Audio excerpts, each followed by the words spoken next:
Warden செஞ்சது தரமான சம்பவம் அப்படின்னு நினைக்கிறவங்க நம்ம வீடியோ கலெக்ட் பண்ணிக்கோங்க.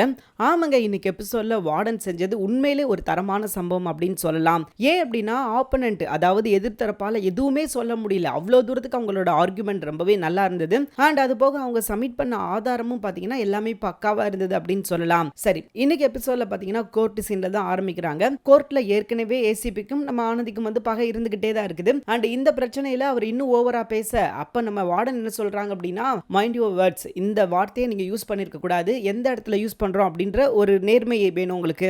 நீங்க வந்து ஒரு போலீஸா இருந்தா எல்லாமே உங்களுக்கு கீழே தான் இருக்கும் அப்படின்னு சொல்லி நினைக்காதீங்க அப்படின்னு சொல்லி பேசிக்கிட்டு இருக்கும் போதே எம்எல்ஏ மகனை அரெஸ்ட் பண்ணி கூட்டிட்டு வராரு இன்னொரு போலீஸ்கார். அப்ப இவர் கேட்கிறாரு, யார் கேட்டு நீ அரெஸ்ட் பண்ண அப்படின்னு சொல்லும்போது, சாரி சார், அவசரமா வந்து அரெஸ்ட் வாரண்ட் வந்து இஷ்யூ பண்ணியிருந்தாங்க, நீங்க அந்த இடத்துல இல்ல, அதனால யாரையும் கேட்க முடியல, பட் என்ன செய்ய, அரெஸ்ட் பண்ணி தான் ஆகணும் அப்படின்னு சொல்லி நான் அரெஸ்ட் பண்ணிட்டேன் அப்படின்ற மாதிரி அவர் சொல்ல, சோ இந்த பக்கம் பாத்தீங்கன்னா இவருக்கு ஒண்ணுமே புரியல. என்னடா இது, எதுக்காக அரெஸ்ட் பண்ணாங்க, இப்போ பாஸ்கரை தானே விசாரிக்கணும் அப்படின்னு சொல்லி கூப்பிட்டாங்க, எதற்காக அரெஸ்ட் பண்ணியிருக்காங்க அப்படின்றது எதுவுமே உங்களுக்கு புரியல. சோ அதுக்கப்புறம் என்ன நடக்குது அப்படின்னு பாத்தீங்கன்னா கோர்ட்ல பயங்கரமா ஆர்குமெண்ட் போகுது. அப்போ மனோன்மணி எல்லாத்தையும் வந்து நடந்த விஷயங்கள் எல்லாத்தையும் ஒண்ணு விடாம சொல்லிடுறாங்க. சோ ஜட்ஜுக்கு எல்லாம் புரிஞ்சிருச்சு, ஓகே இந்த தப்புக்கு முழுக்க முழுக்க காரணம் அந்த எம்எல்ஏவோட பையன் தான் அப்படின்றத அவங்க புரிஞ்சுக்கிறாங்க.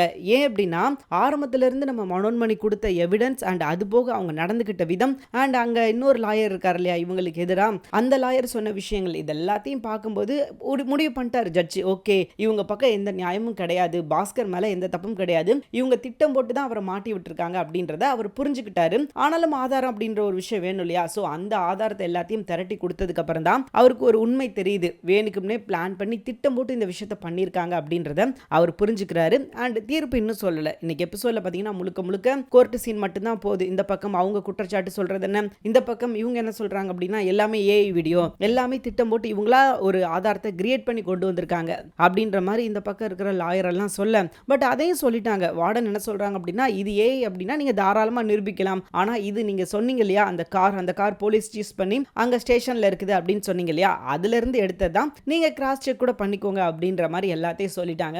சோ இன்னைக்கு எபிசோட்ல முழுக்க முழுக்க கோர்ட் சீன், அது எல்லாமே ஆனந்தி டீமுக்கு தான் சாதகமா இருந்தது. ஆனா ஜட்ஜ் இன்னைக்கு எபிசோட்ல தீர்ப்பு சொல்லல. தீர்ப்பு என்ன சொல்லுவார் அப்படின்றது நமக்கு நல்லாவே தெரியும். கண்டிப்பா நாளைக்கு எபிசோட்ல என்ன சொல்லுவாரு, பாஸ்கர் மேல எந்த தப்பும் கிடையாது அப்படின்றது இந்த வாதத்தின் மூலமா தெரிய வருது. பாஸ்கரை நான் ரிலீஸ் பண்றேன், எம்எல்ஏவோட பையன் இருக்கான் இல்லையா, அவனுக்கு சரியான தண்டனை அண்ட் அந்த குடும்பத்துக்கு நிதி உதவி எல்லாமே கொடுக்கணும் அப்படின்னு சொல்லி ஒரு நல்ல தீர்ப்பு கொடுக்க போறாரு. அண்ட் இந்த பக்கம் மஞ்சு ஹாப்பி அண்ட் பாஸ்கர் ஹாப்பி, எல்லாருமே ஹாப்பி.